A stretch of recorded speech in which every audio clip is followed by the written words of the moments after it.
الحمد لله رب العالمين الرحمن الرحيم مالك يوم الدين إياك نعبد وإياك نستعين اهدنا الصراط المستقيم صراط الذين أنعمت عليهم غير المغضوب عليهم ولا الضالين والصلاة والسلام على رسول الله وعلى آله وصحبه ومن تبعه ونصره ووالاه ربنا زدنا علما وارزقنا فهما وحكمة. Allah Subhanahu wa taala mengurniakan hidayah kepada sesiapa yang dikehendakinya, khususnya dalam kalangan mereka yang bersungguh-sungguh dan ikhlas untuk mencari kebenaran daripadanya. Perkara ini dinyatakan oleh firman Allah, firman-Nya, "Walladzina jahadu fina lanahdiyannahum subulana wa innallaha lama'al muhsinin." Surah Al-Ankabut ayat 69. Dan orang-orang yang berjihad, berusaha dengan bersungguh-sungguh kerana memenuhi kehendak agama kami, sesungguhnya kami akan memimpin mereka ke jalan-jalan kami yang menjadikan mereka bergembira serta beroleh keredaan. Dan sesungguhnya pertolongan dan bantuan Allah ialah beserta orang-orang yang berbuat baik. Menunjukkan bahawa barang siapa yang berusaha bersungguh-sungguh dengan hati yang ikhlas untuk mencari kebenaran, meminta hidayah daripada Allah, bukan saja berdoa, berusaha mengkaji sungguh-sungguh, berfikir, belajar, musafir kerana nak cari kebenaran, akhirnya Allah Ta'ala tolong beri hidayah kepadanya. Disebut dalam Sirah Nabawiyah, satu contoh yang menarik, Abu Salmanul Farisi radhiyallahu an, asalnya agama Majusi, asalnya daripada Iran, Parsi orang dulu, mencari kebenaran. Setelah dia mengaji agama Majusi, didapati agama itu sesat, tak betul. Kemudian mengaji dengan padri Kristian. Padri itu mengajar dia mengenai agama dan tertarik dengan beriman kepada Allah. Beritahu kepadanya akan zahir Nabi akhir zaman. Sudah tiba masanya Nabi akhir zaman akan zahir. Padri yang jadi guru dia sudah tua. Dia tanya nak mengaji dengan siapa, dia pula. Dia suruh pergi ke satu tempat di kawasan Semenanjung Arab. Mengaji dengan padri, pergi ke gereja. Dia tengok macam-macam jenis padri, jenis orang alim. Ada padri yang kerjanya pungut duit orang untuk ampun dosa orang. Itu antara penyelewengan agama Kristian. Padri orang alim boleh ampun dosa. Bila beri upah, dia tukang ampun dosa, bukan diserpa pada Allah Ta'ala.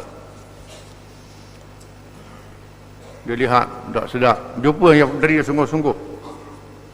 Beritahu cerita yang sama akan zahir Nabi akhir zaman. Akhirnya musafir sampai ke Madinah, bekerja dengan orang Yahudi, kerja pungut buah tamar. Buah tamar ni kena naik, kena panjat, kutik buah dia yang masuk, tidak sekaligus. Bergaul dengan orang Yahudi beritahu bahawa ada orang berhijrah daripada Mekah mari ke Madinah dan dikatakan dia seorang Rasul. Lalu Salman berjumpa dengan Nabi, melihat tanda-tanda yang ada pada diri Nabi SAW, seperti diberitahu oleh guru dia. Akhirnya menjadi seorang sahabat Nabi yang setia walaupun duduk jauh, ribu batu di negeri Parsi. Tapi yang tak bersungguh macam Abu Jahal, Abu Lahab, duduk di Mekah, tengok Nabi, kelih Nabi, tapi main-main, tak layak dapat hidayah. Orang Yahudi ahli kitab duduk di Madinah, ramai-ramai nak tunggu Nabi akhir zaman, tunggu-tunggu saja, tak bersungguh, tak berfikir, tak layak dapat hidayah. Hidayah diberi oleh Allah kepada mereka yang bersungguh nak cari petunjuk daripada Allah Ta'ala, bukan saja berusaha berdoa pada Allah Ta'ala. Firman Allah Subhanahu wa Ta'ala, kana an-nasu ummatan wahidah fab'atha Allahu an-nabiyyina mubasysyirin wa munzirin wa anzala ma'ahumul kitaba bil haqq liyahkuma bainan nasi fima ikhtalafu fihi wa ma ikhtalafa fihi illa alladhina utuhu min ba'di ma ja'atuhumul bayyinatu baghyan bainahum fahadallahu alladhina amanu lima ikhtalafu fihi minal haqqi bi'idhnihi wallahu yahdi man yasha'u ila siratin mustaqim. Pada mulanya manusia itu ialah umat yang satu menurut agama Allah yang satu, iaitulah Islam. Tetapi setelah mereka berselisihan, maka Allah mengutuskan nabi-nabi sebagai pemberi khabar gembira kepada orang-orang yang beriman dengan balasan syurga, dan memberi amaran kepada orang-orang yang engkar, yang tak ikut, dengan balasan azab neraka. Dan Allah menurunkan bersama nabi-nabi itu kitab-kitab suci yang mengandungi keterangan-keterangan yang benar untuk menjalankan hukum, memutuskan antara manusia mengenai apa-apa yang mereka perselisihkan. Dan sebenarnya tiada yang berselisih tentang kitab melainkan orang-orang yang telah diberikan kepada mereka kitab-kitab suci itu, iaitu sesudah datang kepada mereka keterangan-keterangan yang jelas nyata, kerana mereka berselisih semata-mata kerana hasad dengki sesama mereka. Maka Allah memberikan petunjuk kepada orang-orang yang beriman ke arah kebenaran yang diperselisihkan oleh mereka yang durhaka itu dengan izinnya, dan Allah sentiasa memberikan hidayahnya kepada sesiapa yang dikehendakinya ke jalan yang lurus menurut undang-undang peraturannya. Surah Al-Baqarah ayat 213. Mengikut riwayat Ibnu Abbas radhiyallahu anhuma, manusia itu asalnya beragama Islam bersama Nabi Adam alaihi salam, sehingga 10 abad lamanya selepas kewafatan baginda, kemudian berlakunya penyelewengan akibat ramai yang dipengaruhi oleh tipu daya syaitan. Abdullah bin Abbas radhiyallahu anhu, sepupu Nabi SAW, yang dilahirkan di Mekah, ketika Nabi dikepung oleh orang-orang musyrikin. Di masa baru lahir, ayah dia Abbas bawa kepada Nabi, dan Nabi berdoa kepada Allah Ta'ala supaya diberikan kepadanya ilmu. Maka Allah Ta'ala jadikan Abdullah bin Abbas, sepupu Nabi, seorang yang alim, khususnya dalam Al-Quranul Karim. Dalam usia yang terlalu muda, menjadi ahli syura, ahli masyarakat Khulafa' Rasyidin. Banyak ulama-ulama, sahabat dan tabi'in mengaji dengan dia, khususnya berkenaan Al-Quranul Karim. Seorang yang tajam kepahamannya dan fikirannya. Menafsirkan ayat yang dibaca tadi, mengatakan bahawa manusia pada awalnya adalah beragama Islam. Islam adalah agama yang asal bagi manusia. Manusia bermula dengan Adam alaihissalam, bukan monyet, bukan beruk. Mengikut ahli falsafah barat, manusia daripada beruk, monyet, bukan orang, lepas tu baru jadi orang. Agama start dengan sembah berhala dulu, itu mengarut, tak betul. Asal ialah Islam, agama semula jadi manusia, mula dengan Adam alaihissalam. Sejak Nabi Adam, manusia beragama Islam sehingga 10 abad. 1 abad 100 tahun, bermakna 1000 tahun selepas wafatnya, matinya Nabi Adam alaihissalam, barulah manusia menyembah berhala, melantik Tuhan-Tuhan yang lain daripada Allah, mengadakan undang-undang sendiri, peraturan sendiri dalam perkara yang tidak diizin oleh Allah Ta'ala. Di sana ada peraturan Allah Ta'ala izin manusia menggunakan akal, yang boleh dicapai oleh akal, boleh fikir sendiri. Tapi perkara yang manusia tak boleh nak fikir, Allah menurunkan nas, menetapkan peraturan, dan diberi petunjuk pada siapa yang mencari petunjuk. Ada dalam manusia nak pakai akal sendiri,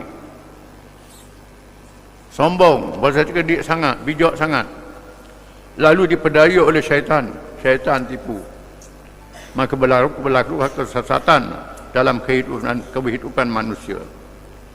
Hal ini menyebabkan ramai yang terpesong daripada petunjuk Allah Subhanahu Wa Taala dari segi akidah, kepercayaan kepada Tuhan yang Maha Esa, dan juga mengada-ngadakan peraturan yang dicipta sendiri tanpa izinnya, buat undang-undang sendiri, Allah Ta'ala tak izin, ikut hawa nafsu. Perkara yang tak boleh dicapai oleh akal menyebabkan rosak diri sendiri, menyeleweng dalam kehidupan, khususnya dalam agama, melantik Tuhan-Tuhan lain daripada Allah. Mereka yang mencipta agama tu, macam-macam agama tu, dinamakan ahli falsafah.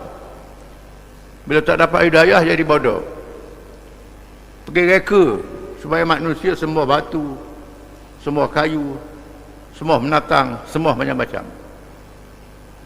Di pihaknya dia buat patung, patung tu dia anggap Tuhan, patung tu uduh pada dia, muka comel sangat, uduh pada dia. Batu-batu ni Tuhan jadikan untuk buat jalan raya, buat lesung batu, buat bangunan, buat apa, latih jadi Tuhan, dia sembah. Ini tolol, bodoh mereka. Sembah syaitan, makhluk yang jahat. Sembah binatang, binatang pula jadi Tuhan. Sembah pohon kayu, ahli falsafah, dia anggap ahli fikir, jadi bodoh. Bila tak dapat hidayah daripada Allah Subhanahu Wa Taala, jadi begitu. Ini perlunya hidayah, tunjuk Allah Ta'ala. Maka Allah Ta'ala utuskan Nabi-Nabi dan Rasul-Rasul alaihimussalatu wassalam untuk membetulkan keadaan. Oleh itu Allah SWT melantik Rasulnya Nabi Nuh alaihissalam menjadi Rasul pertama yang berjuang dan menghadapi cabaran yang besar. Kemudian diikuti oleh para Rasul secara silih berganti, sehingga berakhir dengan Rasul terakhir Nabi Muhammad SAW yang diwahyukan mukjizat ilmu dengan Al-Quranul Karim. Rasul yang pertama berlawan Nabi Nuh AS. Ini Rasul yang pertama berlawan. Belum Nabi Adam tu tak berlawan lagi. Adam lawan dengan Iblis je. Nabi berlawan dengan syaitan, dirasuk oleh syaitan. Lepas 1000 tahun manusia reka agama sendiri, reka peraturan sendiri. Allah Ta'ala utuskan Nabi Nuh AS membetulkan keadaan. Nabi Nuh terpaksa berjuang, berlawan, sehingga memakan masa 950 tahun. Umur dia 1000 tahun. Berjuang 950 tahun. Yang ikut dia tak ramai, sikit je ikut dia. Yang jadi kepala haliang menyesatkan ialah pemimpin-pemimpin, ketua-ketua, raja-raja, al-malak yang jadi kepala merosakkan manusia.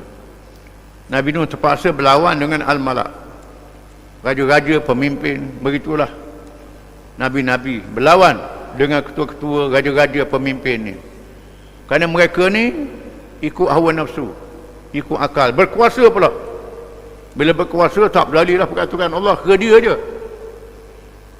menyebabkan orang ramai ikut jadi rosak. Allah tak utus Nabi Rasul Nabi Nuh berlawan dulu dengan manusia, dengan al-malak, pemimpin yang menyeleweng ini, sehingga memakan masa 950 tahun. Ditenggelamkan, dibinasakan dengan taupan yang besar. Nabi Nuh hidup dalam keadaan molek dengan pengikut-pengikut dia. Lepas wafat Nabi Nuh, mari hak jahat pula, mari jahat menyeleweng. Allah Ta'ala itu Rasul pula membetulkan keadaan. Begitulah silih berganti sehingga berakhir dengan akhir zaman. Nak kata berapa ribu, beratus ribu, tak tahu, Allah Alam. Rasul-Rasul ni ramai. Rasul pada akhir ialah Muhammad SAW. Dia beri mukjizat ilmu. Mukjizat ni tanda kerasulan. Seorang Rasul ada tanda dia. Tanda dia ada mukjizat. Mukjizat adalah benda yang orang tak boleh reka sendiri. Ada pada Rasul itu. Rasul ni manusia yang baik, kemudian dia beri mukjizat. Berakhir dengan Muhammad SAW. Mukjizat Nabi kita ialah Al-Quranul Karim, mukjizat ilmu.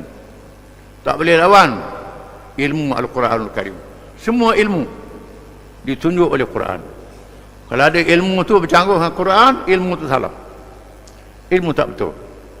Bukan saja ilmu yang berkait dengan akidah, berkait dengan agama. Quran membetulkan Allah Tuhan saja, tak ada yang lain. Termasuk hukum syariat. Quran menetapkan hukum syariat, kena hukum begini, orang curi cukup syarat kena kerat tangan. Macam-macam hukum. Reka hukum lain, jawab dia dah selesai, akan bertambah jenayah, menandakan tak boleh lawan Quran ni. Ilmu sains, Quran mengatakan peredaran matahari, bulan dan sebagainya. Ahli-ahli sains kata dok, tak betul Quran kata. Ahli sains zaman dulu. Sekarang ni ada alat moden. Teropong tengok matahari, tengok bulan, tengok bintang.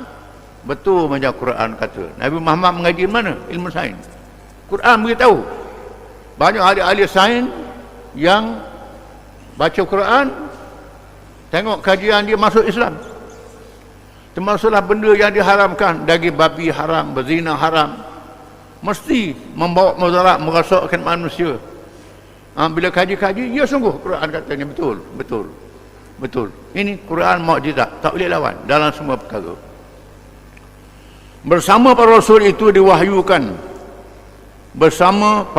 itu diwahyukan kepada mereka kitab Allah beserta mukjizat luar biasa yang menandakan kerasulan pada rasul yang telah dilantik oleh Allah Subhanahu Wa Taala. Di samping itu, para rasul juga memiliki sifat terpuji dari segi kepribadian mereka yang boleh disaksikan sewaktu hayat mereka. Mereka yang hidup sama rasul itu tengok pribadi rasul ni seorang yang baik, yang bijak, yang cerdik, yang tak bohong sekali-kali. Dilihat mereka wajib bersifat benar, tidak berbohong atau menipu, menjaga amanah dan tidak mengkhianatinya, serta cerdas akalnya. Sifat-sifat ini disaksikan sendiri oleh setiap kaum pada rasul tersebut semasa hayat mereka. sehingga tiada sebarang alasan yang patut bagi menolak kerasulan, para rasul itu. Rasul ni kaum dia tengok sejak kecil tak pernah bohong, cerdik, bijak, akhlaknya baik, pandai, tak khianat, tak tipu orang. Itu sifat Rasul, dilihat oleh kaum dia sendiri, tengok sendiri. Bahawa Allah Ta'ala latih dia jadi Rasul, dia beri tanda pula untuk manusia pada akhir zaman. Dia beri tanda mukjizat. Mukjizat ni tak boleh lawan. Dia bukan pembohong, dia tak khianat orang, tak tipu orang, seorang yang berani, seorang yang bijak. Dia beri mukjizat. Mukjizat ni benda yang luar biasa mengikut zaman masing-masing. Kalau zaman ilmu sahih, Tuhan beri mukjizat untuk lawan sihir. Nabi Musa AS lawan sihir, dia beri luar biasa. Sihir tak boleh lawan, kalah sihir. Zaman apa? Zaman Nabi Sulaiman AS. Nabi Sulaiman boleh memahami bahasa binatang, bahasa burung, boleh menguasai makhluk yang ghaib. Itu mukjizat dia, tak boleh lawan. Orang berbangga, orang Yahudi bangga dengan benda itu. Nabi Sulaiman tak boleh lawan dalam perkara itu. Zaman Nabi Isa, orang berbangga ilmu perubatan. Tuhan beri Nabi Isa mukjizat. Orang buta sejak kecil, dengan mukjizat dia boleh celak, nampak. Orang mati, dihidupkan orang yang sudah mati. Mati ratus tahun dah. Nabi Isa doa, hidup. Dilihat oleh kaum dia. Ini mukjizat. Perkara yang luar biasa. Nabi Isa AS. Masing-masing ada mukjizat dia. Untuk manusia pada akhir zaman, ditinggalkan Al-Quran selepas wafatnya Rasulullah SAW untuk menjadi mukjizat ilmu yang berkekalan. Malah membaca Al-Quran dengan betul adalah wajib hukumnya, dan mereka yang berbuat demikian akan beroleh pahala berkali ganda bagi setiap hurufnya. Begitu juga mereka yang menulis Al-Quran turut mempunyai kelebihan kerana berniat memelihara dan memuliakannya. Mukjizat Nabi kita Al-Quran. Bezanya Quran ni dengan mukjizat lain, Quran kekal. Bila Nabi mati, Quran tak mati, terus berkekalan. Mukjizat Nabi lain tinggal cerita. Macam cerita je. Nabi Musa dengan tongkat dia, Nabi Sulaiman menguasai binatang, jin dan sebagainya, cerita saja. Adapun mukjizat Nabi Muhammad dapat dilihat dalam Al-Quran Karim. Quran adalah kitab mukjizat. Kita baca boleh pahala, tulis molek-molek boleh pahala, kerana nak jaga dia, memuliakan dia, boleh pahala. Tiap-tiap satu huruf 10 kali ganda, satu huruf 10 kali ganda. Disebut dalam hadis, barang siapa yang baca Quran dalam keadaan gagak-gagak, ayuh hanya baca, dia beri pahala membaca dan pahala gagak, pahala payah baca, dia beri. Barang siapa yang baca dengan elok, bersama dengan para malaikat yang mulia. Ini sebut dalam hadis. Semua dapat pahala belaka Quran, kelebihan dia. Namun begitu, ada juga kalangan mereka yang bukan sekadar membaca dan menulis Al-Quran semata-mata, sehingga kan ada kalangan yang berjaya menghafal serta membuka sekolah-sekolah tahfiz dan kelas membaca Al-Quran, termasuklah mencetak Al-Quranul Karim. Sahabat cetak Quran, jota-jota rebol sebol seluruh dunia, hafal Quran. Ingat usahanya.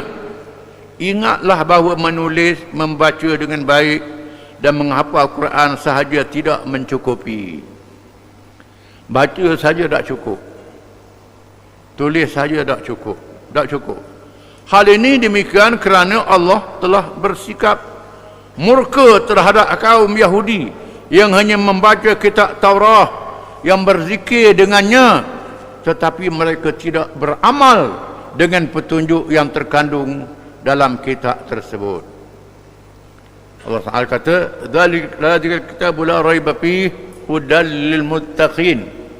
Kitab ini tidak syak lagi memberi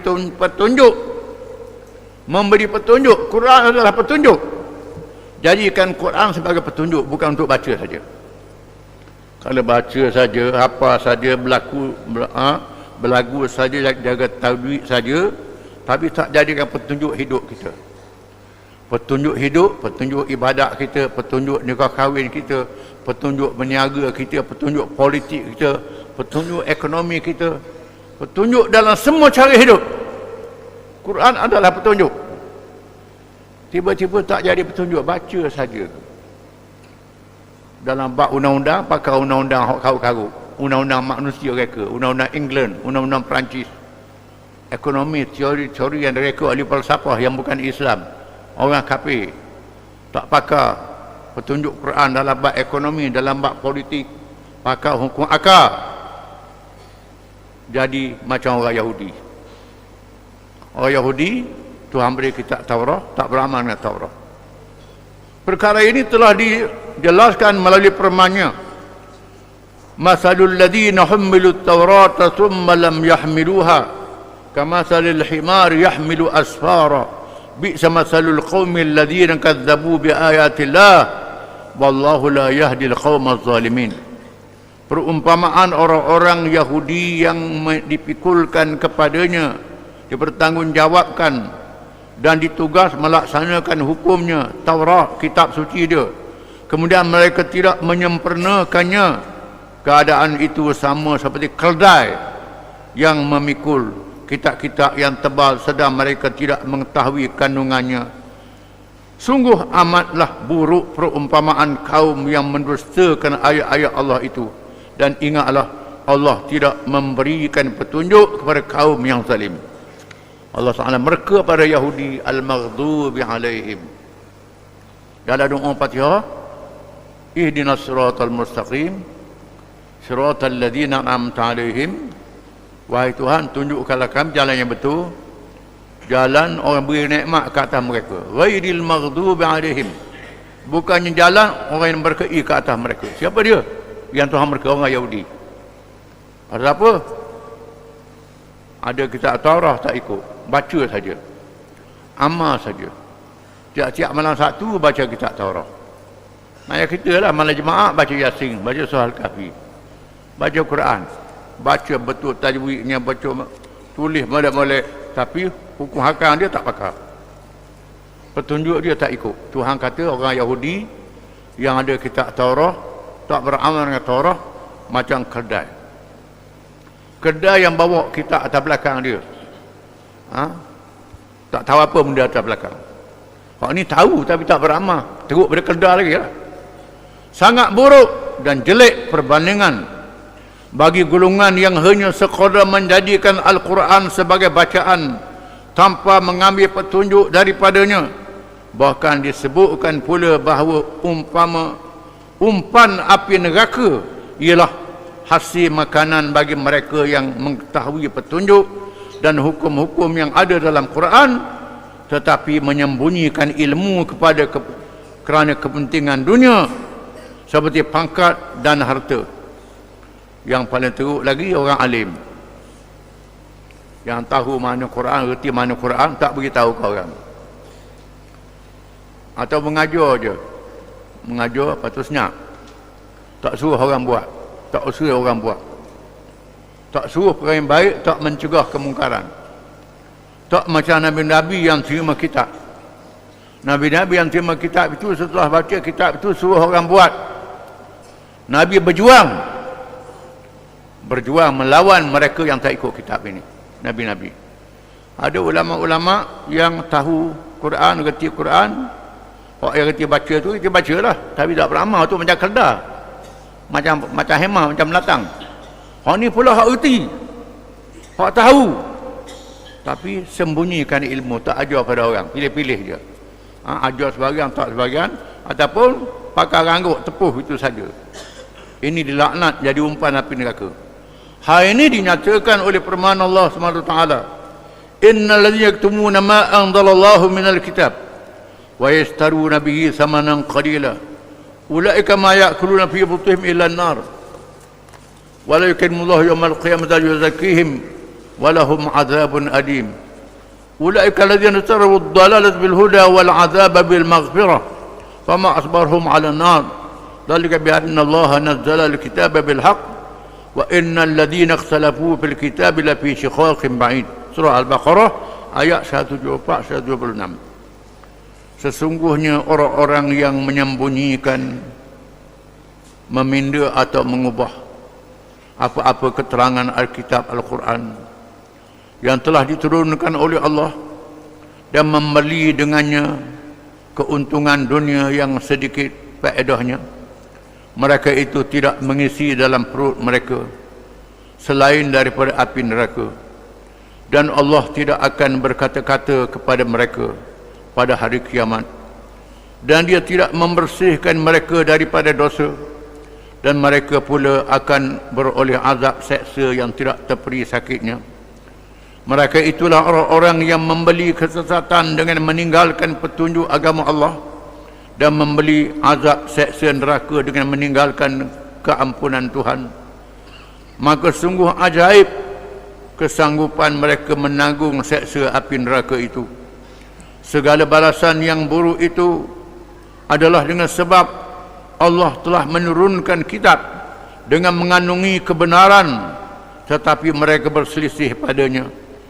Dan sesungguhnya orang-orang yang berselisihan mengenai kebenaran Alkitab itu, sebenarnya mereka adalah dalam keadaan berpecah belah yang jauh daripada mendapat petunjuk hidayah Allah. Mereka yang tak ikut kitab Allah Ta'ala, dia tahu kitab Allah Ta'ala, berpura-peranda. Ada ke kiri, ada ke kanan, ada jadi kapitalis, jadi komunis, jadi macam-macam. Orang alim bukan sembarangan. Ikut pemerintah yang menyeleweng, yang tak ikut Quran, kerana duduk kejar ke benda, kejar ke putih, kejar ke duit, kejar ke pangkat, kejar pada kedudukan, menyebabkan mereka berselera, ada ke kanan, ada ke kiri. Bolehlah makan. Tuhan kata makanan tu api neraka pada hari kiamat. Mereka yang memakan api neraka pada hari kiamat, atas dunia sedaklah, tapi kiamat jadi api neraka dalam perut mereka. Ini beratnya kepada mereka yang tahu, yang tak ikut kitab Allah. Walaupun ayat tersebut menyentuh tentang kaum Yahudi yang tidak beramal dengan kitab Taurat, seluruh umat Islam wajib mengambil pengajaran dan iktibar daripada apa yang ditegaskan oleh Allah SWT itu. Walaupun sebab turun ayat ini berkenaan orang Yahudi tak ikut Nabi Muhammad SAW yang disebut dalam Taurat tentang kelahirannya. Hukum yang ada dalam Quran ada dalam Taurat, antaranya hukum qisas dan hukum hudud. Hukum qisas, hukum hudud ada dalam Taurat. Sama. Hukum terhadap orang berzina, orang bunuh orang, ada dalam Taurat, ada dalam Quran. Sama hukum tu. Cerita-cerita Nabi-Nabi zaman dahulu dalam Quran, surah Yusuf, cerita Nabi Musa, macam-macam cerita, ada dalam Taurat. Ini orang Yahudi. Bila Nabi Muhammad mari tak ikut Nabi Muhammad, lawan Nabi Muhammad, itu orang Yahudi. Tapi kalau orang Islam begitu juga, macam orang Yahudi jugalah. Dia orang Islam dah, tapi tak ikut apa yang ada dalam Quran. Serilah ulama mengatakan al-ibratu bi umumil lafzi la bi khususis sabab. Iktibar dan pengejaran itu diambil daripada lafaz yang umum, bukan semata-mata sebab yang khusus yang tertentu. Quran adalah iktibar pengejaran. Cerita dalam Quran bukan cerita surat khabar. Cerita Quran cerita petunjuk bagi mereka yang baca Quran, mereka yang ada sekarang. Walaupun cerita ribu-ribu tahun, tetapi pengajaran untuk mereka yang ada sekarang pada masa Quran itu dibaca. Kalau perangannya serupa dengan hak disebut dalam Quran tu, maka hukumnya serupalah. Kalau hak dulunya masuk neraka, hak sekarang masuk neraka juga, samalah. Sama itu. Quran adalah petunjuk pada mereka yang ada sekarang, walaupun cerita zaman dulu. Ini kita kena faham. Wallahu alam.